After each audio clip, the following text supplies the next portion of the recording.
हम लोगों की जो प्रीवियस क्लास हुई थी उसमें हमने हमारे पीरियोडिक टेबल के अलग अलग डेवलपमेंट वाले फेजेस को पढ़ा था कि किस तरीके से डोबरनिया ट्रायड जी आए, उन्होंने अपना नियम बताया दुनिया को, है ना, एलिमेंट्स को क्लासिफाई करने को लेकर।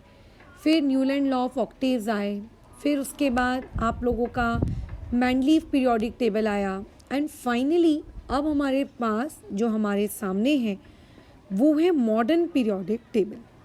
ठीक है, तो ये जो अलग अलग डेवलपमेंट वाले फेजेस हैं, इन डेवलपमेंट वाले फेजेस को हम लोगों ने एक सिंगल लॉन्ग वीडियो में पूरा कंप्लीट कर लिया था। उनके शॉर्टकमिंग्स, उनके अपकमिंग्स दोनों के बारे में भरपूर डिस्कशन के साथ अभी हम लोगों को इसी पीरियोडिसिटी चैप्टर के पार्ट 2 की तरफ मूव करना है। अभी पार्ट 2 क्या है? पार्ट 2 का मतलब मेरे कहने का मतलब ये है कि इस चैप्टर का वो पार्ट जो अभी हमारा बाकी रह गया, मतलब सिर्फ पीरियोडिक टेबल की डेवलपमेंट पढ़ना, सिर्फ इतना ही हम लोगों का एम नहीं है। पीरियोडिक टेबल की डेवलपमेंट के साथ साथ पीरियोडिक टेबल में क्या पीरियड वाइज, ग्रुप वाइज क्या ट्रेंड्स आपको देखने को मिलते हैं, क्या होता है, क्या नहीं होता है, इन सब के बारे में डिटेल स्टडी करना, ये भी हम लोगों का एम है। ठीक है, तो अभी क्योंकि आप लोग क्लास 10th में हैं, आपका सिलेबस उतना ज़्यादा वाइड नहीं है। यही सेम पीरियोडिसिटी वाला चैप्टर जिसको मैं अभी पार्ट 2 कह रही हूँ, है ना, यही सेम पीरियोडिसिटी वाला चैप्टर आप लोगों को 11th क्लास में पढ़ना पड़ता है। और 11th क्लास में ये चीज़ आप लोगों की काफ़ी ज़्यादा डिटेल में है, मतलब सिर्फ एक या फिर सिर्फ 2 टॉपिक्स आपको नहीं पढ़ने होते हैं, आपको पीरियड वाइज, ग्रुप वाइज अलग अलग ट्रेंड्स पढ़ने होते हैं। वो ट्रेंड वैसे क्यों हुए, उनका रीज़न देखना पड़ता है। ठीक है, क्या उनमें कोई एक्सेप्शन है, क्या अगर एक्सेप्शन है तो क्यों है, ये सारी चीज़ों का डिस्कशन हम लोग वहाँ करते हैं। बट अभी हमारा syllabus up to class 10th जितना परमिट करेगा वो चीज़ें हम लोग पढ़ेंगे। ठीक है, तो अभी जो हम लोगों के क्लास 10th के सिलेबस में इंक्लूडेड टॉपिक्स हैं पीरियड एंड ग्रुप वाइज, उनमें जो एक सबसे फोरमोस्ट इम्पॉर्टेंट टॉपिक है, वो फोरमोस्ट इम्पॉर्टेंट टॉपिक है आप लोगों का वैलेंसी। वैसे मुझे पूरी उम्मीद है कि 9वीं कक्षा में आपने वैलेंसी के बारे में पढ़ा होगा। 9वीं कक्षा में क्योंकि वैलेंसी वाला टॉपिक पढ़ाया जाता है, भाई मैंने तो पढ़ा है, मुझे बाकियों का नहीं पता। CBSE की बात करूं तो जो उनके केमिस्ट्री का चैप्टर नंबर 4 होता है, स्ट्रक्चर ऑफ एटम, वहाँ पे तो खुद वैलेंसी करके एक अलग से टॉपिक है। अगर महाराष्ट्र स्टेट बोर्ड वालों की बात करूं तो उन लोगों का एग्जैक्टली चैप्टर नंबर तो मुझको याद नहीं है, बट उनको भी एक टॉपिक है जहाँ पे वेरिएबल वैलेंसी, फिक्स वैलेंसीज, ये सब कुछ है। तो मैंने तो दोनों ही बोर्ड्स के लोगों को जब 9th स्टैंडर्ड में साइंस पढ़ाई है तो मैंने वहाँ पर वैलेंसी वाले टॉपिक को पढ़ाया। ठीक है, बट मुझे ऐसा लगता है क्योंकि बहुत सारे बच्चे अभी यहाँ पे वो वाले भी हैं जो डायरेक्टली 10th में आए हैं, 9th से उनका कोई बैकग्राउंड का लिंक नहीं था, या फिर कुछ ऐसे भी हैं जिनको 9th की चीज़ें भूले पड़े हैं completely, out of the world, मतलब किसी और दुनिया में घूम फिर कर आ रहे हैं। तो ऐसे प्राणियों के लिए वैलेंसी वाला टॉपिक हम रिपीट करेंगे और उसको हम लोग हमारी पीरियोडिसिटी से लिंक करते हुए चलेंगे। बट इट डजंट मीन्स कि वैलेंसी वाला जो टॉपिक है वो आप लोगों के कम्प्लीटली फ्रॉम 0 to 100 आपके क्लास 10th का पार्ट है, नहीं, ये आपके क्लास 10th का पार्ट नहीं है। जिस बच्चे को क्लास 9th की वैलेंसी पता है वो तो 2 मिनट में ये चैप्टर ख़त्म कर देगा, 2 मिनट में। ठीक है, तो खैर अभी लेकिन मैं ये मान के चल रही हूँ कि आपको वैलेंसी वाला पार्ट कुछ भी नहीं पता और हम लोग शुरू से शुरू करेंगे। तो एक टॉपिक हमको जो इस पीरियोडिक क्लासिफिकेशन में पढ़ना है, जो पार्ट 2 में हमको कवर करना है कि ग्रुप में वैलेंसी किस तरीके से वेरी करती है, पीरियड में वैलेंसी किस तरीके से वेरी करती है, तो वो हम लोगों को यहाँ पे पढ़ाई करनी है। ठीक है, किसके बारे में पढ़ाई करनी है? वैलेंसी के बारे में पढ़ाई करनी है। ठीक है, वैलेंसी हम लोगों का ये एक पर्टिकुलर टॉपिक हो गया। अच्छा, दूसरा टॉपिक आपको और किस ट्रेंड्स के बारे में पढ़ना है? आपको पढ़ना है एटॉमिक साइज़ के बारे में। मतलब अगर हम लोग लेफ़्ट टू राइट जाते हैं या फिर हम लोग टॉप टू बॉटम आते हैं तो एटॉमिक साइज़ में हमें क्या वेरिएशंस देखने को मिलेंगे। ठीक है, और वैसे मैं बता दूँ, ये जो टॉपिक है एटॉमिक साइज़, ये अभी मैं आपको 10th स्टैंडर्ड में जितना शॉर्ट में पढ़ाऊँगी ना, क्योंकि मेरे पे रेस्ट्रिक्शंस हैं, मैं आपको हर चीज़ नहीं समझा सकती हूँ, ठीक है। अभी मैं आपको 10th स्टैंडर्ड में जो इलेक्ट्रॉनिक कॉन्फ़िगरेशन लिखना सिखाऊंगी, या जो आपने सीखा है 9th क्लास तक, को पता है कौन सा सीखा है? अगर किसी ने आपको मैग्नीशियम का इलेक्ट्रॉनिक कॉन्फ़िगरेशन लिखना बोला, तो आप पता है कैसा इलेक्ट्रॉनिक कॉन्फ़िगरेशन लिखते हो? आप लिखते हो 2,8, कितना 2। लेकिन जब आप 11th स्टैंडर्ड में चले जाते हो ना, ये इलेक्ट्रॉनिक कॉन्फ़िगरेशन कोई भी इस्तेमाल नहीं करता है, क्योंकि इलेक्ट्रॉनिक कॉन्फ़िगरेशन लिखने का एक सही तरीका आता है, और उस सही तरीके से आप बहुत सारी प्रॉपर्टीज़, बहुत सारे ट्रेंड्स आप बहुत ही ईजीली क्या कर पाते हो, आप क्या कर पाते हो, एक्सप्लेन कर पाते हो, ठीक है। तो क्योंकि वो इलेक्ट्रॉनिक कॉन्फ़िगरेशन मैं अभी आपको सिखा नहीं सकती, ऐसा नहीं है कि तुम नहीं सीख सकते, तुम डेफिनेटली सीख सकते हो, क्योंकि वो इतना आसान काम है, बहुत आसान काम है। बट सिखा के कोई मतलब नहीं है ना, जब आपके बोर्ड एग्जाम्स में नहीं पूछा जाएगा, वो 11th का पार्ट है फिर, ठीक है। अच्छा, तो देयरफॉर एटॉमिक साइज यहाँ पे हम लोग शॉर्ट में ही पढ़ेंगे, बट जब आप 11th में केमिस्ट्री चैप्टर में पीरियोडिसिटी पढ़ेंगे ना, तब आपको पता चलेगा कि अरे बाप रे, ये एटॉमिक साइज तो यार कितना ज़्यादा डिटेल था। अच्छा, इसके अलावा क्लास 10th की जो हमारी बोर्ड्स की किताब है, इसमें हम लोगों को मेटालिक एंड नॉन मेटालिक, ठीक है, ये दोनों कैरेक्टर्स के बारे में पढ़ना है। मतलब जैसे हम लोगों ने सुना होगा कि अरे ये फलाना चीज़ एक मेटल है, और ऑलरेडी मैं आपको मेटल्स एंड नॉन मेटल्स वाला चैप्टर पढ़ा चुकी हूँ, ठीक है। तो ऐसे केस में आपने ऑलरेडी सुना है कि फलाना चीज़ में एक मेटालिक कैरेक्टर है, फलाना चीज़ में एक नॉन मेटालिक कैरेक्टर है ना, आप ऑलरेडी अवेयर हो। तो पीरियड में जाएंगे तो किस तरीके से मेटालिक कैरेक्टर वेरी होगा, ग्रुप में जाएंगे तो किस तरीके से मेटालिक कैरेक्टर वेरी होगा, या फिर नॉन मेटालिक कैरेक्टर कैसे वेरी होगा, ये हमको पढ़ना है, ठीक है। और मैं थोड़ा यहाँ पे आपको बता दूँ, मेटालिक कैरेक्टर का ही एक और दूसरा नाम होता है इलेक्ट्रोपॉजिटिविटी, ठीक है। इसी का एक दूसरा नाम होता है इलेक्ट्रोपॉजिटिविटी, यानी कि if you are talking about metallic character, indirectly you are talking about the electropositivity. अगर आप में बात करेंगे नॉन मेटालिक कैरेक्टर की, तो नॉन मेटालिक कैरेक्टर का मतलब होता है, उसका दूसरा नाम होता है, अब भगवान ने इतनी कॉमन सेंस हमें दी है कि अगर मेटालिक कैरेक्टर को आप इलेक्ट्रोपॉजिटिविटी कह रहे हो, तो नॉन मेटालिक कैरेक्टर को आप डेफिनेटली क्या कहोगे, इलेक्ट्रोनेगेटिविटी। आप इसे क्या कहोगे, इलेक्ट्रोनेगेटिविटी। तो कई बुक्स में अलग से एक और ट्रेंड दिया जाता है, इलेक्ट्रोपॉजिटिविटी का ये ट्रेंड है, इलेक्ट्रोनेगेटिविटी का ये ट्रेंड है। बट मैं ऐसा कहूँगी कि अप टू 10th क्लास आप मेटालिक कैरेक्टर को इलेक्ट्रोपॉजिटिविटी मान के चलें, अप टू 10th क्लास आप नॉन मेटालिक कैरेक्टर को इलेक्ट्रोनेगेटिविटी मानकर चलें, ठीक है। क्योंकि ये सारे टर्म्स अलग हैं, नो डाउट, ये सारे टर्म्स सेम नहीं है, बट इनके बारे में डिटेल डिस्टिंग्विश आपको कहाँ देखने को मिलेगा, आपको 11th क्लास में देखने को मिलेगा, ठीक है। और यही आप लोगों के 3 छोटे छोटे ट्रेंड्स हैं जो आप लोगों को अभी क्लास 10th के सिलेबस में पढ़ने हैं। और जैसे ही आपने ये 3 छोटे छोटे ट्रेंड्स पढ़े, आप लोगों का ये पर्टिकुलर क्या हो जाता है, टॉपिक समाप्त हो जाता है। इतना ज़्यादा आसान है। तो इन तीनों ट्रेंड्स को पढ़ने की शुरुआत कैसे होगी? वैलेंसी तो देखो मैं अलग से सिखा कर दूंगी। अगर तुमको लेट से 9th क्लास की वैलेंसी याद होती और इस बारे में मैं श्योर होती, अगर मैं खुद भी श्योर होती कि हाँ यार ये बच्चों को तो 9th क्लास की वैलेंसी एकदम 100% अच्छे से आती होगी, तो मैं डेफिनेटली अभी 2 मिनट के अंदर ये वैलेंसी वाला ट्रेंड ख़त्म कर चुकी होती। बट मैं खुद श्योर नहीं हूँ, क्योंकि जितना मैंने ऑब्जर्व किया है, मैक्सिमम बच्चे 9th से 10th में जब ट्रांजिशन लेते हैं ना, वो भूल जाते हैं वैलेंसी वाला कंसेप्ट, ठीक है, वो भूल जाते हैं। तो मैं नहीं चाहती कि भूले बिसरे कंसेप्ट के साथ आप इतने अच्छे चैप्टर की शुरुआत करें, इसलिए वापस पढ़ा दिया जाएगा।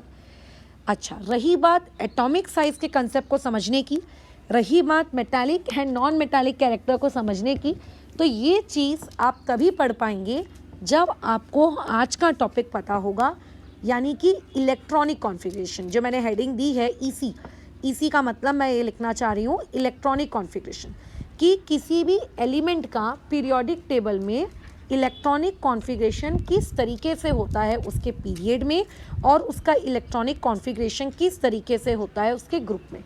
ये ऐसा टॉपिक है जो आपकी मैक्सिमम समस्याओं का समाधान कर देगा अगर आपने इस टॉपिक को बहुत अच्छे से समझ लिया तो मैक्सिमम क्वेश्चन इसी टॉपिक से क्रिएट किए जा सकते हैं। ठीक है, अब देखो हमारे पीरियोडिक टेबल में 118 एलिमेंट से टिल हो सकता है फ्यूचर में कुछ और डिस्कवर भी हो, राइट, बराबर।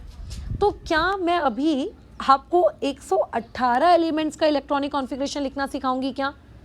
नो, बिल्कुल नहीं। मैं आपको 118 एलिमेंट्स का इलेक्ट्रॉनिक कॉन्फ़िगरेशन लिखना नहीं सिखाने वाली हूँ। ठीक है, हम लोग बहुत ही फेमस कुछ पीरियड्स के एलिमेंट्स लेंगे, कुछ ग्रुप्स के एलिमेंट्स लेंगे और उनका हम इलेक्ट्रॉनिक कॉन्फ़िगरेशन लिखेंगे। 118 का नहीं लिखेंगे। पहले तो ये बात आपके दिमाग में क्लियर होनी चाहिए। दूसरी बात आपको ये क्लियर होनी चाहिए इलेक्ट्रॉनिक कॉन्फ़िगरेशन लिखते कैसे, जो कि अगेन आप लोगों ने 9वीं कक्षा में सीखा है, बट अभी पढ़ोगे तो रिकॉल हो जाएगा। इसको अलग से वापस से सिखाने की ज़रूरत मुझे नहीं पड़ेगी, बट स्टिल अगर कोई ऐसा है जिसको रिकॉल नहीं हो रहा है तो क्योंकि मैंने 9th क्लास को ये चीज़ सिखाई है तो मुझे बता देना, मैं उसको वो टॉपिक ज़रूर सेंड करूँगी ताकि उसको रिकॉल हो जाए। बट मैं श्योर हूँ कि तुम्हें इसको रिकॉल करने की नीड नहीं है क्योंकि बहुत ही ईजी है, हार्डली कुछ सेकेंड्स का टॉपिक है। अच्छा, तो ये जो इलेक्ट्रॉनिक कॉन्फ़िगरेशन लिखने वाला जो हम तरीका भी यूज़ करने जा रहे हैं या जो हम अपने 10th क्लास की एंटायर पढ़ाई में यूज़ करेंगे, ये तरीका ओल्ड है। जब आप 11वीं कक्षा में जाएंगे इस तरीके को आप कहीं यूज़ नहीं करने वाले। मैडम फिर जब हम 11वीं में यूज़ ही नहीं करेंगे तो आप क्यों सिखा रहे हो? Because your syllabus says, that's why मैं सिखा रही हूँ, है ना। तो चलो आगे बढ़ते हैं। तो पहले कुछ की पॉइंट से बातचीत करते हैं, फिर आगे बढ़ेंगे। फर्स्ट ऑफ ऑल आपके दिमाग में ये जो वर्ड है ग्रुप्स और आपके दिमाग में जो ये वर्ड है पीरियड्स, ये आपको क्लियर होना चाहिए कि what do you mean by the term groups and what do you mean by the term periods. अगर आपको ये word groups and periods clear नहीं है तो आपके लिए मुसीबत है। ग्रुप्स का मतलब क्या होता है? सिंपल चीज़, वर्टिकल लाइंस, ख़त्म। इतना आपको याद रखना पड़ेगा, ठीक है। ग्रुप्स का मतलब होता है वर्टिकल लाइंस और पीरियड्स का मतलब होता है हॉरिजॉन्टल लाइन।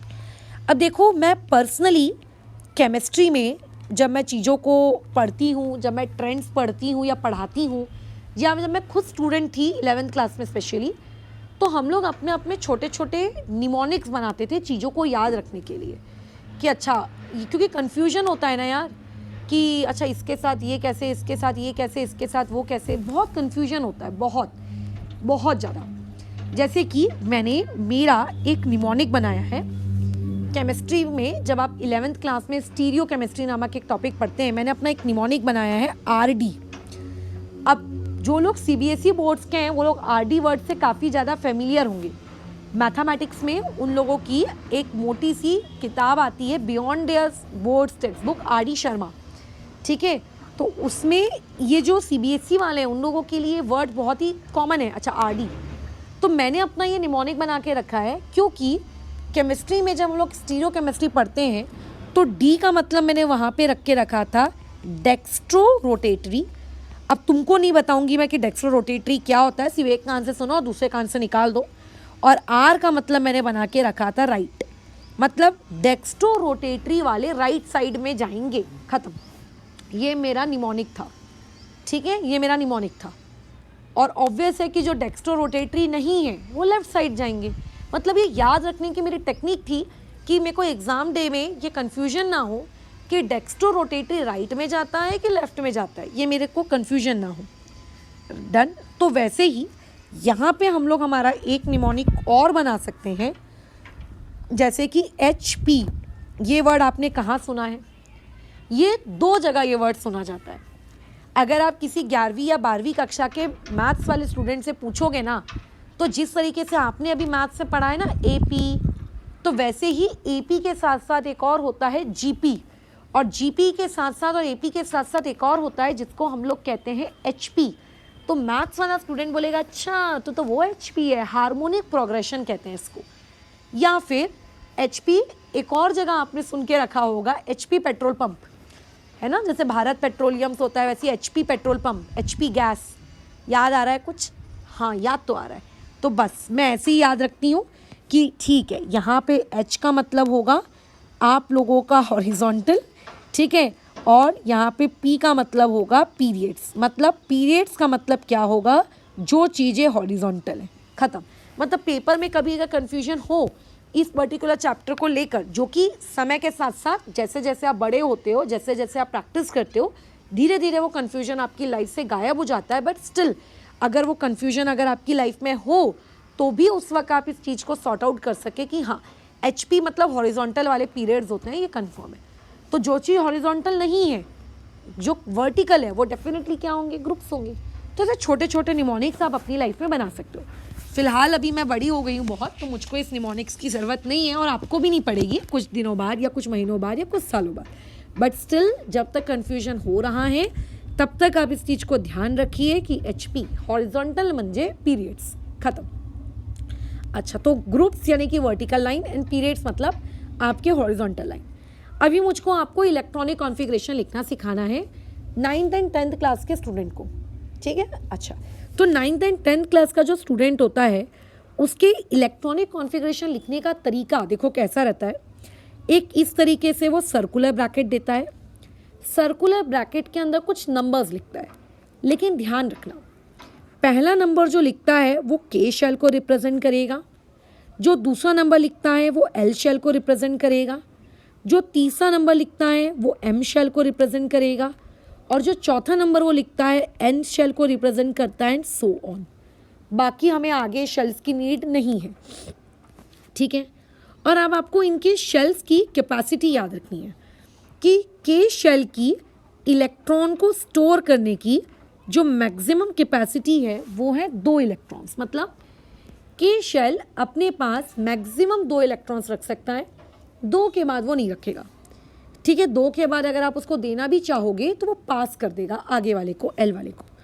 L वाले की जो मैक्सिमम कैपेसिटी है वो है आप लोगों के 8 इलेक्ट्रॉन्स, और M वाले की मैक्सिमम कैपेसिटी यहाँ पे अगेन होती है 8 इलेक्ट्रॉन्स, और N वाले की कैपेसिटी के बारे में फ़िलहाल अभी हम कुछ कमेंट नहीं करेंगे, ठीक है, बराबर। लेकिन ये होती है, अब मैं बता रही हूँ यहाँ पे राइज होता है सबसे बड़ा डाउट, और ये डाउट आपका जाके सॉल्व होता है जब आप 11वीं कक्षा में सही तरीके से केमिस्ट्री को पढ़ते हैं। जब आप छोटे बच्चे थे, जब आप लोगों को इलेक्ट्रॉन्स को कैलकुलेट करने की कैपेसिटी का फॉर्मूला पढ़ाया गया होगा आपके टीचर्स के द्वारा, तो फॉर्मूला होगा 2 टाइम्स ऑफ n², बराबर।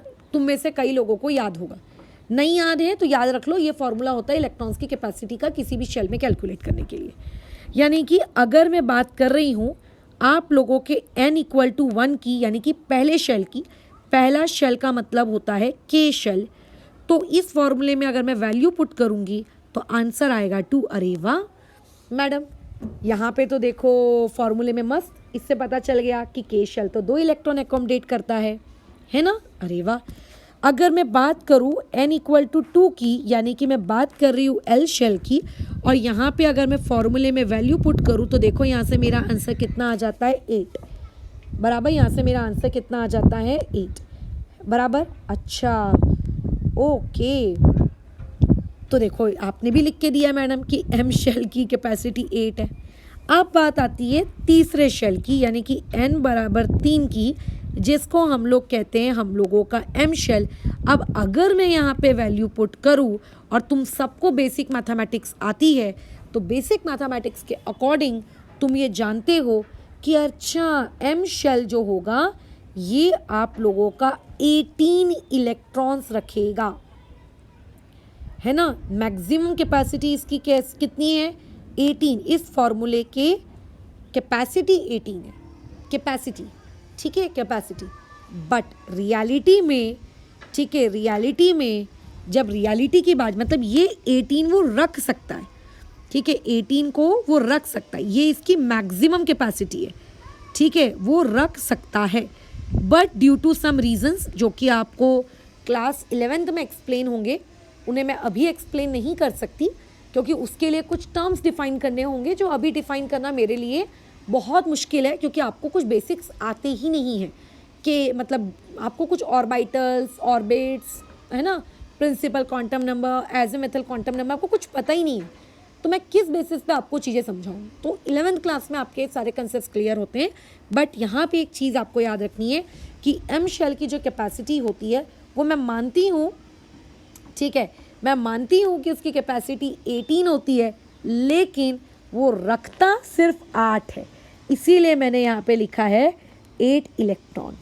ठीक है, अब कई लोग यहाँ पे बोलते हैं कि मैडम आप बोलते तो हो फॉर्मूला 2n², ठीक है, लेकिन फॉर्मूले के अकॉर्डिंग यहाँ पे आप 18 नहीं लिखते हो, आप यहाँ पे 8 लिखते हो। क्यों 8 ही क्यों? तो 8 ही क्यों का रीज़न आप लोगों को बाद में पता चल जाएगा, बट मैक्सिमम कैपेसिटी डेफिनेटली इसकी 18 आ रही है यहाँ से, है ना। लेकिन यहाँ पर हर इसको याद रखेंगे आप लोग कि एम शेल रखेगा, लेकिन उसमें से सिर्फ कितना 8 के बाद 9 10 इट्स नॉट पॉसिबल।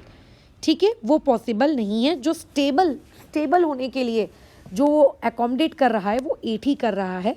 अगर आपका दिमाग इस तरीके से चलता है कि नहीं मैडम 9 भी कर लेंगे, तो 9 इज़ नॉट पॉसिबल। उसकी स्टेबिलिटी बेसिकली क्या हो जाएगी, डिस्टर्ब हो जाएगी।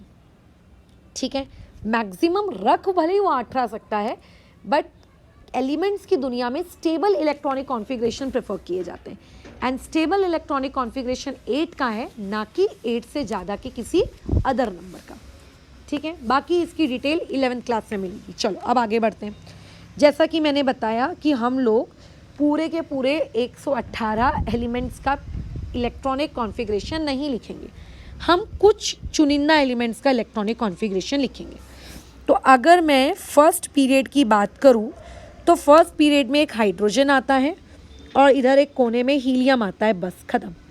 अगर मैं सेकेंड पीरियड की बात करूं, तो हाइड्रोजन के बाद इधर आता है लिथियम, बराबर, उसके बाद आता है बेरिलियम, फिर थोड़ा सा गैप आ जाता है, गैप के बाद आता है boron, carbon, nitrogen, oxygen, fluorine, और फिर आता है नियॉन। याद आ रहा है? अच्छा, नियॉन इस तरीके से रहता है कि हीलियम और नियॉन एक दूसरे के नीचे ऊपर होते हैं। फिर अगर मैं थर्ड पीरियड की बात करूं, तो थर्ड पीरियड में आता है आपका सोडियम, उसके बाद मैग्नीशियम, उसके बाद आप लोगों का एल्यूमिनियम, सिलिकॉन, फॉस्फोरस, ठीक है, सल्फर, क्लोरीन, और यहाँ पे क्या आता है, आर्गन। फिर अगर मैं फोर्थ पीरियड की बात करूँ, तो फोर्थ पीरियड में आता है पोटेशियम, और इधर आता है कैल्शियम। बस आगे जाने की ज़रूरत नहीं है, आपके लिए इतना कार्य काफ़ी है। बस 20 तक के एलिमेंट्स आपको पीरियोडिक टेबल में बाय हार्ट रट्टा होने चाहिए कि किसके बाद क्या आता है, किसके बाद क्या आता है, किसके नीचे क्या आता है, किसके ऊपर क्या आता है, अप टू 20। ठीक है, अप टू 20। ठीक है, अप टू 20। अच्छा, अब मैं तुम्हें दूसरी एक फन फैक्ट बताती हूँ। जब मैं 11th क्लास में थी, अप टू 10th क्लास, मैंने खुद ने 30 तक के एलिमेंट्स याद किए थे, विदाउट एनी गाना, विदाउट एनी निमोनिक्स। कैसे रट्टा मारे थे, hydrogen, helium, lithium, beryllium, boron. मतलब मैं रोज़ सीक्वेंशियली चीज़ों को रीड करती थी, अपने आप कुछ समय बाद वो चीज़ें मुझे ऑटोमेटिकली याद हो गई।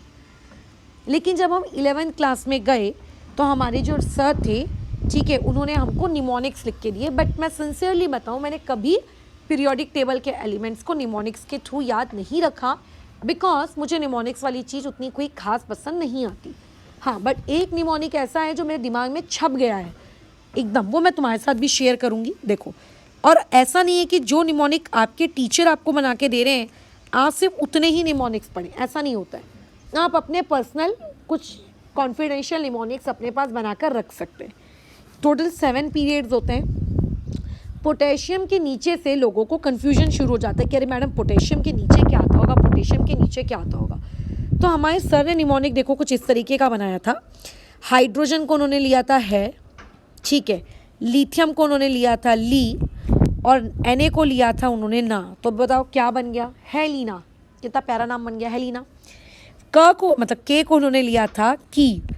एक निमोनिक का मतलब ये होता है कि जिस शब्द से, जिस इंग्लिश वर्ड से आपका क्या कहते हैं शुरू हो रहा है एलिमेंट, उसका हिंदी या कुछ इंग्लिश नाम जो हम अपनी डे टू डे लाइफ में यूज़ करते हैं, उससे एक स्टेटमेंट बनाना।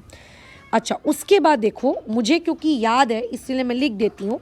5th पीरियड में पोटेशियम के नीचे आता है Rb, यानी कि आपका रुबीडियम, उसके नीचे आता है सीशियम, और उसके नीचे आता है फ्रांसीशियम।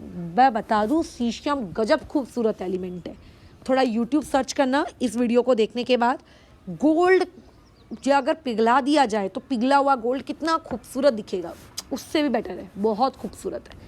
खैर, तो हमारे सर ने निमोनिक ये बनाया, आरबी को उन्होंने लिखा रब, ठीक है, और सीएस को उन्होंने लिखा से, और एफआर को हमारे सर ने लिखा था फरियाद, ठीक है। तो यहाँ से देखो उनका निमोनिक क्या बन गया, है लीना की रब से फरियाद, ठीक है, ये उनका निमोनिक बन गया।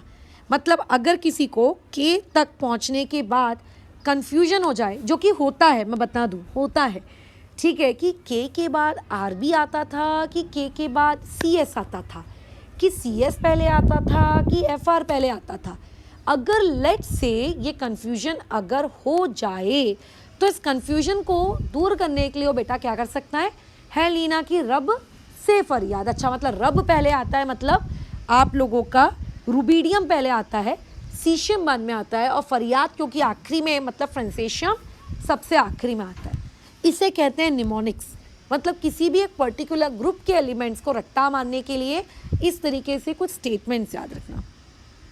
वैसे ही उन्होंने हमें ग्रुप 2 के लिए भी लिखवा के दिया था, उन्होंने तो हमें पूरे 118 एलिमेंट्स के लिए लिखवा के दिया था, बट मैं तुम्हारे साथ पूरे 118 एलिमेंट शेयर नहीं कर रही हूँ, एक आधी कुछ शेयर कर रही हूँ मैं। जैसे कि ग्रुप 2 की बात करूँ तो बेरिलियम है, बेरिलियम के नीचे थोड़ा मैग्नीशियम है, मैग्नीशियम के नीचे कैल्शियम है ना, उसके नीचे आता है स्ट्रॉन्शियम आता है ना, फिर बेरियम आता है और फिर रेडियम आता है, बराबर।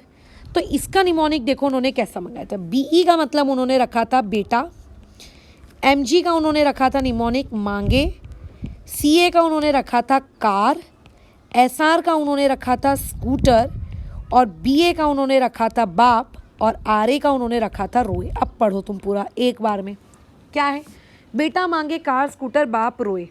मतलब अगर किसी को कैल्शियम, ठीक है, अगर किसी को है ना कैल्शियम के बाद क्या हो जाए, कंफ्यूजन हो जाए कि कैल्शियम के बाद बीए आता है कि एसआर आता है ना, तो ऐसे में वो क्या करेगा, आप लोगों का याद करने की उसके पास ये टेक्निक होगी कि अच्छा कार स्कूटर, मतलब कार मतलब कैल्शियम, और उसके बाद स्कूटर मतलब आप लोगों का क्या होता है एसआर, मतलब अच्छा सीए के बाद एसआर होता है। बाप रोए, तो रोए मतलब आरए, वो सबसे आखिरी में आता है। अगर वो सबसे आखिरी में आ रहे हैं इसका मतलब रेडियम जो होगा आप लोगों का सबसे आखिरी में होगा। तो इस तरीके से देखो उन्होंने अपने पर्सनलाइज्ड निमोनिक्स बनाए थे। ज़रूरी नहीं है कि आप किसी और के निमोनिक्स को रट्टा माने, ठीक है, आप अपने पर्सनलाइज्ड खुद के निमोनिक्स भी पढ़ सकते हैं, ध्यान रखना, अपने खुद के निमोनिक्स बना सकते हो। बस आपको ये याद होना चाहिए कि Mg का मतलब मैग्नीशियम है, ठीक है, और आपको ये पता होना चाहिए कि Ca का मतलब कैल्शियम है। अगर आपको यही नहीं पता है कि अच्छा Mg मतलब मैग्नीशियम कि Mg मतलब मैंगनीज, तो फिर तो वो एक अलग ही लेवल ऑफ समस्या से आप जूझ रहे हैं, ठीक है। अच्छा, अब उसके अलावा आपको आप लोगों का ये जो ग्रुप नंबर 17 है, ग्रुप नंबर 17 मतलब मैं इसकी बात कर रही हूँ, ये इसकी मेरी जो पहली इंट्रोडक्टरी क्लास थी उसमें मैंने ये सब कुछ बताया है, बट देखो मैं फिर भी रिपीट कर रही हूँ क्योंकि आपको चीज़ें याद हो जाएं। ये जो आपका ये वाला ग्रुप है ना, इसे कहा जाता है ग्रुप नंबर 17, या इसे कहा जाता है हेलोजेंस, बराबर। तो ये आपको पता होने चाहिए कि किसके नीचे क्या आता है। इसके लिए मुझे तो नहीं लगता कि किसी निमोनिक्स की ज़रूरत है, ये आपको रटा हुआ होना चाहिए। 4 ठोक तो हैं यार, इसको नहीं रट पाए तो क्या खाक कर पाए हम। फ्लोरीन, क्लोरीन, ब्रोमीन, आयोडीन, ख़त्म बात, ठीक है। और अगर तुमने मेटल्स एंड नॉन मेटल्स वाला चैप्टर पढ़े हो तो तुम्हें ये पता होना चाहिए कि आयोडीन ये एक सॉलिड स्टेट में रहता है एंड ये आप लोगों का एक नॉन मेटल है। ब्रोमीन ये आप लोगों का इकलौता ऐसा नॉन मेटल है जो कि लिक्विड स्टेट में रहता है। और ये जो फ्लोरीन और ये जो क्लोरीन है ये भी नॉन मेटल्स हैं, बट ये दोनों आप लोगों की क्या है, गैसेस हैं। मतलब ग्रुप नंबर 17 में स्टार्टिंग के जो 2 लोग हैं वो आप लोगों के गैस हैं, और बाकी के जो आप लोगों के 2 लोग हैं है ना, वो लोग आप लोगों के कौन हैं, आप लोगों के एक लिक्विड है, और उनमें से कौन है आप लोगों का क्या कहते हैं, सॉलिड है, ठीक है। अच्छा, इसके नीचे एक और हेलोजन आता है, मैं बता देती हूँ वो, लेकिन हम लोग यूजुअली उसके बारे में बातचीत नहीं करते हैं, बट स्टिल मैं लिखवा देती हूँ। वो है एस्टेटाइन, ठीक है, AS। जनरली जब भी बात की जाती है हेलोजेंस के बारे में तो उनके बारे में बातचीत यही की जाती है, फ्लोरीन, क्लोरीन, ब्रोमीन, आयोडीन, बस आयोडीन के आगे एस्टेटाइन के बारे में लोग यूजुअली बात नहीं करते, ठीक है, बट स्टिल आपको पता होना चाहिए। मेरे अकॉर्डिंग इस ग्रुप नंबर 17 के निमोनिक्स को याद रखने की ज़रूरत नहीं है। फ्लोरीन के बाद क्लोरीन आता है, ब्रोमीन आता है, आयोडीन आता है, तो नेचुरल है, बट कई लोग ऐसे होते हैं कि नहीं मैडम इसका भी तो कुछ निमोनिक्स होना चाहिए क्योंकि हमको याद नहीं हो रहा। तो इसका एक बहुत ही प्यारा सा निमोनिक, अगेन मेरे द्वारा बनाया हुआ कोई निमोनिक नहीं मैं बता दूं, क्योंकि मैं पर्सनली निमोनिक्स में बिलीव नहीं करती हूँ, ठीक है, मैं पर्सनली निमोनिक्स में बिलीव नहीं करती हूँ, मैं एकदम ट्रुथ बता रही हूँ। मैंने खुद कभी निमोनिक्स के थ्रू चीज़ें याद नहीं की है। हमारे सर ने जो निमोनिक्स बनाए थे 11वीं में, जब when I was in 11th standard, मैं वही निमोनिक्स तुम्हारे साथ शेयर कर रही हूँ, ठीक है। जैसे F का जो था वो था आप लोगों का फर्स्ट, ठीक है, Cl को उन्होंने रखा था क्लास, Br को उन्होंने रखा था बिरयानी, और I को रखा था उन्होंने इन, और AS को उन्होंने रखा था आसाम, ठीक है। फर्स्ट क्लास बिरयानी इन आसाम, मतलब किसी भी बंदे को कंफ्यूज ही ना हो कि F के बाद Cl आता है कि Cl के बाद I आता है कि I के पहले Br आता है। भैया F फर्स्ट क्लास बिरयानी इन आसाम, फर्स्ट का F फ्लोरीन का, क्लास का Cl क्लोरीन का, बिरयानी का B ब्रोमीन का, आयोडीन का मतलब इन का I आयोडीन का, और आसाम का AS आपके एस्टेटाइन का, ठीक है। तो इस तरीके से आप ग्रुप नंबर 17 को याद रख सकते हो, क्योंकि अभी इसी पर्टिकुलर चैप्टर में आपको पेपर में 1 मार्क के क्वेश्चंस आएंगे कि ग्रुप नंबर 17 को अरेंज करो रिएक्टिविटी के अकॉर्डिंग। देयरफॉर मैं आपको ये बता रही हूँ, ऐसे तो हर ग्रुप के और हर पीरियड के निमोनिक्स हो सकते हैं, बट मैं हर ग्रुप और हर पीरियड के निमोनिक इसलिए नहीं बता रही क्योंकि अप टू 10th क्लास आपको इसकी ज़रूरत नहीं होती है, ठीक है, आपको इसकी ज़रूरत बिल्कुल भी नहीं होती। अच्छा, इसीलिए आपको नहीं बताया जा रहा है। ओके, अब आते हैं हम लोग ग्रुप नंबर 18 पे।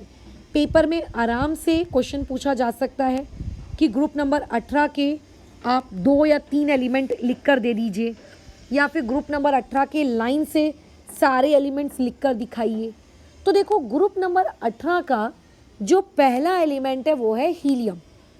ग्रुप नंबर मतलब 18 का जो दूसरा एलिमेंट है वो है आप लोगों का कौन, आप लोगों का नियॉन, और उसके बाद आर्गन। अब इसके बाद होती है सबसे बड़ी समस्या, यहाँ से कन्फ्यूजन हो जाता है भाई, कभी कभी तो मुझको भी हो जाता है।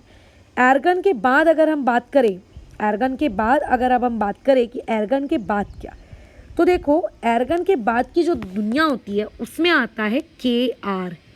Kr का मतलब होता है क्रिप्टन, ठीक है, लिखते चलो ताकि आपको एक एक एलिमेंट का पता होना चाहिए। और मैंने कहा भी था एक पीरियोडिक टेबल आता है 30 से 35 रुपये का, ठीक है, वो आप क्या करना, खरीद के रखना, ठीक है। अच्छा, उसके बाद Kr के बाद जो नेक्स्ट नंबर में आता है दैट इज़ जेनॉन, और जेनॉन के बाद जो नेक्स्ट नंबर में आता है दैट इज़ Rn। Rn का मतलब होता है रेडॉन, ठीक है, बराबर, वो क्या बन जाता है आप लोगों का रेडॉन। ओके, ठीक है। अब इसको हम लोग कैसे याद करें, ये जो हम लोगों का ग्रुप नंबर 18 है, इस ग्रुप नंबर 18 के बारे में आपका क्या राय है। तो देखो अगेन आप अपना पर्सनली कोई भी प्यारा सा निमोनिक बना सकते हो।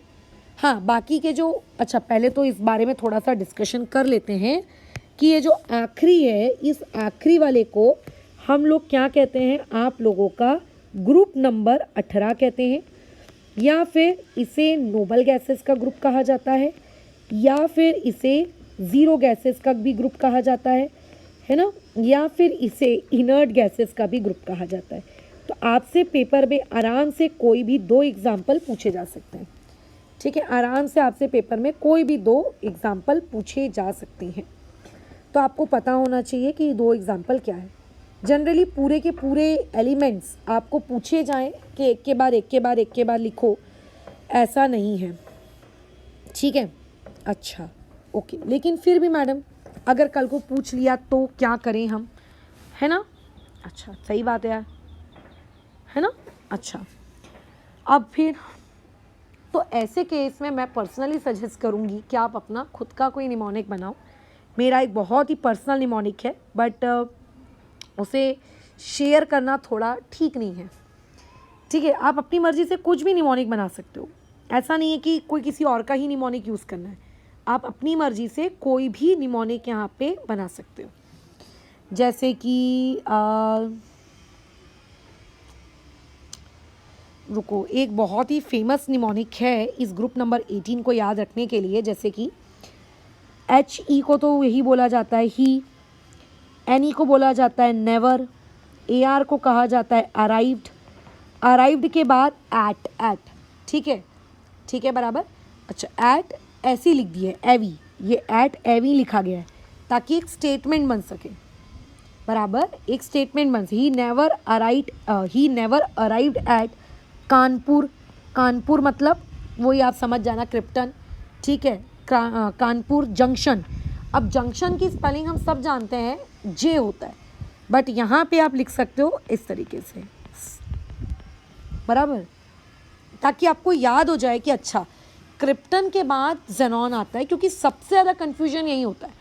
फिर एक जो बच गया आप लोगों का रेडॉन, वो आप लोगों को ऑटोमेटिकली समझ में आ जाता है कि वो नीचे होगा। खैर, मेरा ये टॉपिक नहीं था आज का, मेरा टॉपिक था इलेक्ट्रॉनिक कॉन्फ़िगरेशन लिखवाना। मैं वापस से बैक टू अवर टॉपिक आती हूँ। अब हम इलेक्ट्रॉनिक कॉन्फ़िगरेशन लिखना शुरू करते हैं फटाफट, ठीक है। तो देखो, हाइड्रोजन का इलेक्ट्रॉनिक कॉन्फ़िगरेशन होगा एक, क्योंकि बेचारे के पास एक ही इलेक्ट्रॉन है। हीलियम के पास 2 इलेक्ट्रॉन होते हैं और पहले शेल की कैपेसिटी 2 है, तो इसका इलेक्ट्रॉनिक कॉन्फ़िगरेशन होगा 2।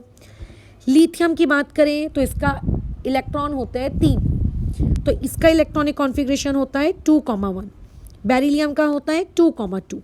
बोरॉन का क्या होता है 2,3। कार्बन का 2,4। देखो, एक एक बढ़ता जाएगा। कब तक बढ़ता जाएगा? ये तब तक बढ़ता जाएगा जब तक 8 इलेक्ट्रॉन उसके पास नहीं आ जाते, और नियॉन तक पहुँचते पहुँचते उसके पास 8 इलेक्ट्रॉन आ गए। अब जब आप सोडियम के पास जाएंगे, सोडियम के पास 11 इलेक्ट्रॉन होते हैं, तो अगर आपका मन कर रहा है 2,9 लिखने का, तो ये बोलेगा भग, मैं 2,9 नहीं लिख सकता, मेरी कैपेसिटी थी 8 इलेक्ट्रॉन्स की, जो कि ऑलरेडी ऊपर नियॉन के केस में ही पूरी हो चुकी है। मैं अब अगर एक इलेक्ट्रॉन और रखूँगा तो मेरा इलेक्ट्रॉनिक कॉन्फ़िगरेशन होगा 2,8,1, मतलब एक इलेक्ट्रॉन आगे वाले शेल में अपने पास नहीं। सिमिलरली मैग्नीशियम की बात करें तो 2,8,2, एल्यूमिनियम की बात करें 2,8,3, सिलिकॉन की 2,8,4, पोटेशियम की 2,8,5, सल्फर की 2,8,6, क्लोरीन की 2,8,7 एंड अगेन एर्गन पे पहुंचे 2,8,8। देखो, अगेन उसकी कैपेसिटी 8 हो गई। अब जब आप पोटेशियम की इलेक्ट्रॉनिक कॉन्फ़िगरेशन लिखेंगे तो पोटेशियम में अगर आपका मन कर रहा है 2,8,9 लिखने का, तो ऐसा नहीं होगा, क्योंकि उसकी कैपेसिटी 8 की थी, वो अपनी 8 कैपेसिटी फुलफिल कर चुका है। अब अगर आपको एक इलेक्ट्रॉन देना भी है तो वो एक इलेक्ट्रॉन आगे वाले में जाएगा, और इस तरीके से हम लोगों ने हमारे इन एलिमेंट्स का इलेक्ट्रॉनिक कॉन्फ़िगरेशन लिख डाला। बट मैडम, ये इलेक्ट्रॉनिक कॉन्फ़िगरेशन लिखना तो हमने 9वीं कक्षा में भी सीखा था, आप हमें वापस से 10वीं कक्षा में इलेक्ट्रॉनिक कॉन्फ़िगरेशन लिखना काहे सिखाए हो, इसका नीड क्या था? तो ये जो इलेक्ट्रॉनिक कॉन्फ़िगरेशन है, ये आपके पीरियोडिक टेबल के एलिमेंट्स के बारे में ऐसे इम्पॉर्टेंट रहस्य खोल कर देता है कि बस भाई आप गजब देखते ही रह जाओगे। क्या मैडम गजब रहस्य खोल के देता है, जरा समझाइए हमको। रहस्य नंबर 1, ठीक है, सीक्रेट नंबर 1, अगर मान के चलें आपके पास कोई भी एक रैंडम इलेक्ट्रॉनिक कॉन्फ़िगरेशन है, रैंडम इलेक्ट्रॉनिक कॉन्फ़िगरेशन, ठीक है, रैंडम, कुछ तो लिखा है, बराबर, ठीक है। अच्छा, ठीक है मैडम, लिखा है, तो उसमें जो आप काउंट करिए कि कितने चीज़ें लिखी हैं, कितने शेल्स हैं। मतलब जैसे कि अगर मान लेते लिखा है 2,8,8,3, मान लेते हैं एक रैंडम इलेक्ट्रॉनिक कॉन्फ़िगरेशन है, तो आप इस पहले वाले को नो डाउट है के शेल बोलोगे, इस वाले को नो डाउट आप एल शेल बोलोगे, इस वाले को नो डाउट आप एम शेल बोलोगे, इस वाले को नो डाउट आप एन शेल बोलोगे, और आप बोलोगे कि इस रैंडम वाले के पास टोटल शेल्स की संख्या है 4। यही जवाब देंगे आप मुझे कि हाँ मैडम, यहाँ पे टोटल शेल्स की संख्या कितनी है? 4। यही जवाब देंगे आप मुझको? बिल्कुल देंगे। तो बेसिकली अगर इलेक्ट्रॉनिक कॉन्फ़िगरेशन में आपने शेल्स काउंट कर लिए। अगर आपने शेल काउंट कर लिए कि अच्छा यहाँ पे इसके पास इतने शेल्स हैं, तो ध्यान रखना जिसके पास जितने शेल्स होते हैं, ठीक है, उतना ही उसका पीरियड नंबर होता है। ठीक है, आपको कल को एक रैंडम क्वेश्चन पूछा जा सकता है कि आपके पास एक एक्स एलिमेंट है जिसका एटॉमिक नंबर है लेट्स से 12, बताइए कि विच पीरियड में वो बिलोंग करता है। तो आप क्या करेंगे, पीरियोडिक टेबल खोल के बैठेंगे क्या एग्जाम हॉल में? नहीं, आप फटाफट एटॉमिक नंबर 12 का इलेक्ट्रॉनिक कॉन्फ़िगरेशन लिखेंगे जो कि आपने कक्षा 9वीं में लिखना सीखा था। और क्या हो जाएगा कॉन्फ़िगरेशन 2,8,2, और आपको पता चलेगा कि अच्छा यहाँ पे तो नंबर ऑफ शेल्स मेरे पास कितने हैं, 3। सो देयरफॉर यहाँ पे ये जो आपका एलिमेंट है ये इसका ज़रूर पीरियड नंबर भी कितना रहा होगा, 3। ख़त्म। यानी कि एक इलेक्ट्रॉनिक कॉन्फ़िगरेशन, सोचो हमको इतना बड़ा सीक्रेट बताकर गया, इतना बड़ा सीक्रेट बता के गया कि किसी भी एलिमेंट का, रैंडम एलिमेंट का एक इलेक्ट्रॉनिक कॉन्फ़िगरेशन की मदद से क्या देखा जा सकता है, पीरियड नंबर देखा जा सकता है कि भाई तुम कौन से पीरियड को बिलोंग करते हो। अब तुम बोलोगे कि मैडम जिस तरीके से आप पीरियड नंबर देख सकती हैं, आप उस तरीके से ग्रुप नंबर भी देख सकती होंगी। डेफिनेटली अगर हम पीरियड नंबर देख सकते हैं तो हम ग्रुप नंबर भी देख सकते हैं। लेकिन कैसा है, तुम्हारा जो 10th का सिलेबस है उसमें पूरा पीरियोडिक टेबल नहीं पढ़ाया जाता है। ठीक है, तुम्हारे 10th के सिलेबस में एस ब्लॉक पढ़ाया जाता है, यानी कि group number 1 and group number 2, ध्यान रखना। और आपके सिलेबस में क्या करवाया जाता है, आपके सिलेबस में ग्रुप नंबर 13 से लेके ग्रुप नंबर 18 पढ़ाया जाता है। बाकी जो बीच के ग्रुप्स हैं 3 से लेकर 12 तक, वो आपके सिलेबस में नहीं है। हाँ, जब आप 11th में आएंगे तो नो डाउट वहाँ रहेगा, बट अभी नहीं है। अच्छा चलिए ठीक है, तो अभी जितना है उतना तो पढ़ा दो, ठीक है उतना पढ़ा लेते हैं, बट पीरियड नंबर से ग्रुप नंबर में डायरेक्ट जंप मत मारो, पहले थोड़े और सीक्रेट्स पढ़ लो। तो सीक्रेट नंबर 2 में अगर हम लोग आ जाएं तो हमारा जो सीक्रेट नंबर 2 है वो ये कहता है कि कल को अगर आपको किसी भी एलिमेंट का एक रैंडम इलेक्ट्रॉनिक कॉन्फ़िगरेशन दिया हुआ है, एक रैंडम इलेक्ट्रॉनिक कॉन्फ़िगरेशन, ठीक है, क्या दिया है, एक रैंडम इलेक्ट्रॉनिक कॉन्फ़िगरेशन, तो उस इलेक्ट्रॉनिक कॉन्फ़िगरेशन में जो आखिरी नंबर होगा, ठीक है, उस इलेक्ट्रॉनिक कॉन्फ़िगरेशन में जो आखिरी नंबर होगा, आप हमेशा याद रखिएगा कि उस आखिरी वाले को हम कहेंगे वैलेंस इलेक्ट्रॉन। कई बार पेपर में 1 मार्क के लिए क्वेश्चन पूछ लिया जाता है कि एक रैंडम एलिमेंट x है, उस रैंडम एलिमेंट x का बताइए वैलेंस इलेक्ट्रॉन कितना होगा। ठीक है, तो हमको तो यही नहीं समझ में आता है कि वैलेंस इलेक्ट्रॉन निकालें कैसे, राइट। तो इसका वैलेंस इलेक्ट्रॉन आप कैसे निकालेंगे, आप इस तरीके से कैलकुलेट करके निकालेंगे। ठीक है, इस तरीके से कि आपने इलेक्ट्रॉनिक कॉन्फ़िगरेशन लिख दिया, आखिरी वाला जो है वही वैलेंस इलेक्ट्रॉन है, और उस आखिरी वाले का जो ये आखिरी शेल होता है इसे हम लोग कहते हैं वैलेंस शेल। इसे हम लोग क्या कहते हैं, वैलेंस शेल। मतलब इलेक्ट्रॉनिक कॉन्फ़िगरेशन वैलेंस इलेक्ट्रॉन के अलावा वैलेंस शेल के जैसी इतनी महत्वपूर्ण जानकारी ये हमको देता है। ठीक है, अब आते हैं हम लोग सीक्रेट नंबर 3 पर। अब देखो ये सीक्रेट नंबर 3 क्या है।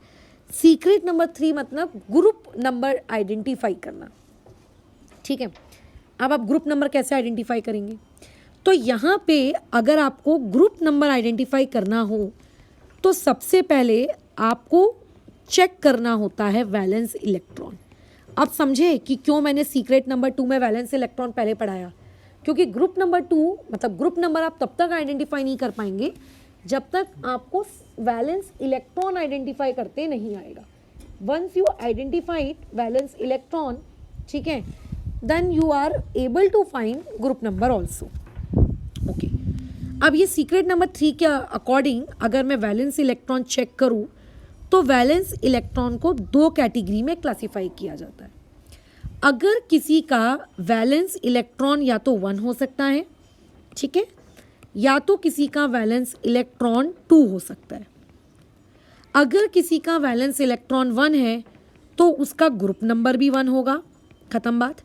अगर किसी का वैलेंस इलेक्ट्रॉन 2 है तो उसका ग्रुप नंबर भी 2 होगा, खत्म बात। लेकिन अगर किसी का वैलेंस इलेक्ट्रॉन 3 है, 4 है, 5 है, 6 है, 7 है, 8 है, तो ऐसा कहना कि मैडम उसका भी ग्रुप नंबर 3 होगा, उसका भी ग्रुप नंबर 4 होगा, ये गलत है, कंप्लीटली गलत है। फिर सही क्या है? तो ऐसे में अगर आपको दिख गया कि अच्छा ग्रुप नंबर इसका भैया 3 या 3 से बड़ा है, तो ऐसे केस में अब अगर ग्रुप नंबर निकालना हो तो आपको जो भी वैलेंस इलेक्ट्रॉन दिए हैं, इलेक्ट्रॉनिक कॉन्फ़िगरेशन लिखने के बाद आप उसमें +10 कर दीजिए। जब आप उसमें +10 कर देंगे तो आपको क्या मिल जाएगा? आप लोगों का ग्रुप नंबर मिल जाएगा, खत्म।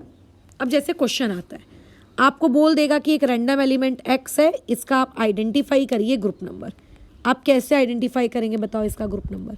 सबसे पहले आप इसका इलेक्ट्रॉनिक कॉन्फ़िगरेशन लिखिए। कितना हो जाएगा? 2,8,2। इसीलिए इलेक्ट्रॉनिक कॉन्फ़िगरेशन लिखना बहुत ज़रूरी है। ग्रुप नंबर आइडेंटिफाई करने के लिए आपको वैलेंस इलेक्ट्रॉन कौन है ये पता होना बहुत ज़रूरी है। तो यहाँ वैलेंस इलेक्ट्रॉन कौन है? यहाँ पे वैलेंस इलेक्ट्रॉन है 2। अगर आपको ग्रुप नंबर बताना है तो ग्रुप नंबर क्या होगा? अगर वैलेंस इलेक्ट्रॉन 2 आ गया तो वही उसका ग्रुप नंबर है। लो यहाँ पे इसका ग्रुप भी 2 ही है। लेकिन अगर मैं एक दूसरा एलिमेंट y दे देती जिसका एटॉमिक नंबर 14 होता और अगर आप उसका कॉन्फ़िगरेशन लिखते तो वो होता 2,8,4 और वहाँ पे वैलेंस इलेक्ट्रॉन होता 4 जो कि 2 से बड़ा है। और ऐसे केस में अगर आपको अभी ग्रुप नंबर लिखना होगा तो इसका ग्रुप क्या होगा? इसका ग्रुप नंबर जो भी वैलेंस इलेक्ट्रॉन आया है उसमें 10 ऐड कर दो, यानी कि 4 + 10 = 14, है ना। ये तो इससे क्या शिक्षा मिलती है? इससे ये शिक्षा मिलती है कि ग्रुप नंबर अगर निकालना हो, पहली बात वैलेंस इलेक्ट्रॉन देखते आने चाहिए। दूसरी बात वैलेंस इलेक्ट्रॉन को 2 कैटेगरी में क्लासीफाई करते आना चाहिए, या तो 1 और 2 वाले या फिर उनसे ज़्यादा वाले। और उनसे ज़्यादा वाले अगर आ गए तो उसमें +10 करना चाहिए। अब कई लोगों का यहाँ पे डाउट रेज होगा कि मैडम +10 ही क्यों, वाई? आपको क्या 10 वाला नंबर बहुत पसंद है जो आपने 10 को चूज़ किया? नहीं, मुझे 10 वाला नंबर कोई पसंद नहीं है जिसकी वजह से मैंने 10 को चूज़ किया, ऐसा कोई रीज़न नहीं है। देखो, तुम्हें अगर कल की इंट्रोडक्टरी क्लास अगर याद है तो तुम्हारे पास पीरियोडिक टेबल में कुछ इस प्रकार का स्ट्रक्चर दिखता है ना। तुम्हारा पीरियोडिक टेबल कुछ इस प्रकार का दिखता है। यहाँ पे टोटल 2 आपके डंडे होते हैं, यहाँ पे टोटल आप लोगों के इस तरीके से बहुत सारे डंडे बने हुए होते हैं और यहाँ पे टोटल 10 होते हैं। तो ये 1 होता है, ये 2 होता है, 3 यहाँ आता है, 4 यहाँ आता है, 5 यहाँ आता है, 6 यहाँ आता है, अप टू 12 यहाँ पे तक चीज़ें आती हैं, ठीक है। और उसके बाद 13 यहाँ से शुरू होता है, यानी कि यहाँ पे बीच में कितने का गैप रहता है? यहाँ पे टोटल बीच में 10 डंडे होते हैं। तो इन्हीं 10 डंडों की वजह से वहाँ पे हम लोग क्या करते हैं? 10 को ऐड करते हैं, इन्हीं 10 डंडों की वजह से, ठीक है। तो एक इलेक्ट्रॉनिक कॉन्फ़िगरेशन सोचो आपको कितनी इंपॉर्टेंट इन्फॉर्मेशन प्रोवाइड कर सकता है।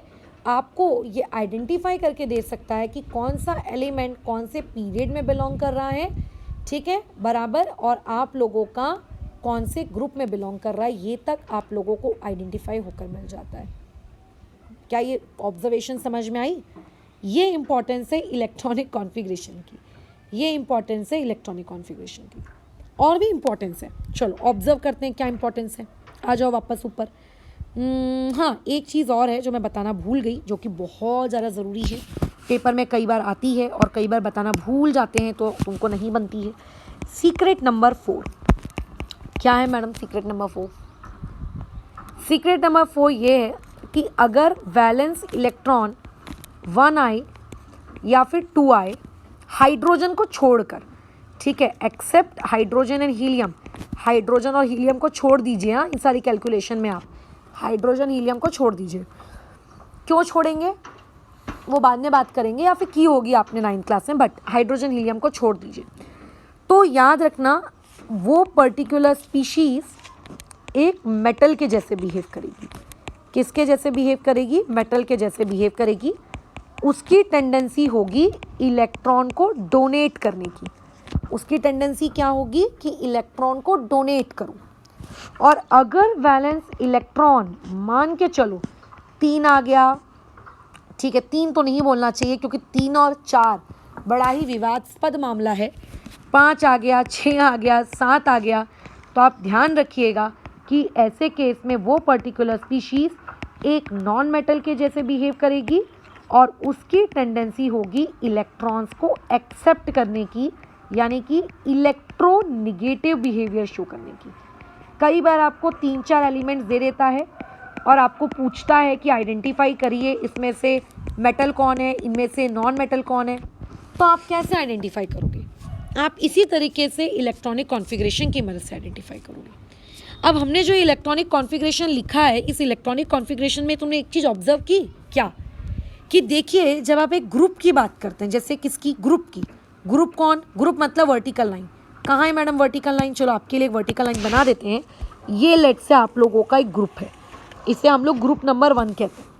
अगर आप ऑब्जर्व करेंगे तो आपके ग्रुप नंबर 1 में वैलेंस इलेक्ट्रॉन कितना है? 1। आपके ग्रुप नंबर 1 के नीचे में जो दूसरा एलिमेंट है उसका भी वैलेंस इलेक्ट्रॉन कितना है? 1। उसके नीचे एक और जो एलिमेंट है उसका भी वैलेंस इलेक्ट्रॉन कितना है? 1। यानी कि अगर आपके एलिमेंट सेम ग्रुप के हैं, ये हो गया आपका सीक्रेट नंबर 4, अगर आपके एलिमेंट जो हैं वो सेम ग्रुप के हैं, तो जो सेम ग्रुप के एलिमेंट्स होते हैं, इन सेम ग्रुप के एलिमेंट्स के कॉन्फ़िगरेशन लिखने के बाद यदि आखिरी में जो मौजूद है, जिसे हम लोग वैलेंस इलेक्ट्रॉन कहते हैं, अगर ये सेम आ रहा है तो इसका मतलब वो सेम ग्रुप के। पेपर में सवाल आता है, आइडेंटिफाई करिए ये इनमें से कौन से सेम ग्रुप के हैं, आइडेंटिफाई करिए इनमें से कौन सेम पीरियड के हैं। तो ग्रुप के लिए क्या आइडेंटिफिकेशन है कि अगर सेम वैलेंस इलेक्ट्रॉन आ रहे हैं तो आप लोगों के वो लोग सेम ग्रुप के होंगे। ठीक है, बराबर। अच्छा, और अब आते हैं हम लोग हमारे सीक्रेट नंबर 5 पे। अब थोड़ा पीरियड को भी ऑब्जर्व करिए। जब आप पीरियड को ऑब्जर्व करें तो आपने ये देखा, अच्छा मैडम पीरियड किसे कहते हैं? पीरियड हॉरिजॉन्टल लाइन को कहते हैं। चलो एक हॉरिजॉन्टल लाइन लेकर दिखाओ। ये लो बेटा, एक हॉरिजॉन्टल लाइन हमने ले ली। अब आप इस हॉरिजॉन्टल लाइन में सबके आखिरी वाले इलेक्ट्रॉन देखिए, सबके आखिरी वाले इलेक्ट्रॉन देखिए, सबके। तो आप ये देख रहे हो कि मैडम इसके आखिरी में तो 1 है, इसके आखिरी में 2 है, इसके आखिरी में 3 है, इसके आखिरी में 4 है, इसके आखिरी में 5 है, इसके आखिरी में 6 है, इसके आखिरी में 7 है, इसके आखिरी में 8 है।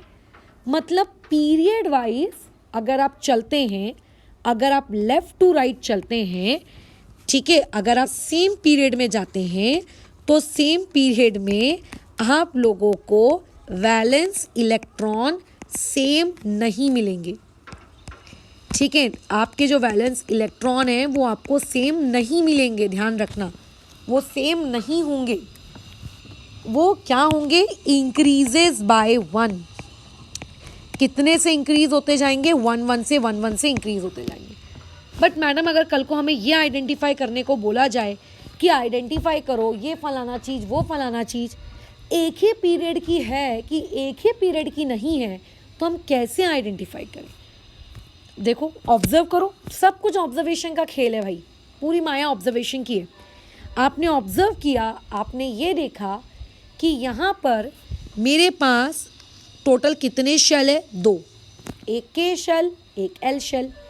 यहाँ पे मेरे पास कितने शेल है? 2, एक के शेल एक एल शेल। यहाँ पे भी एंटायर आप आखिरी तक चेक कर लीजिए, आपके पास 2 ही शेल है।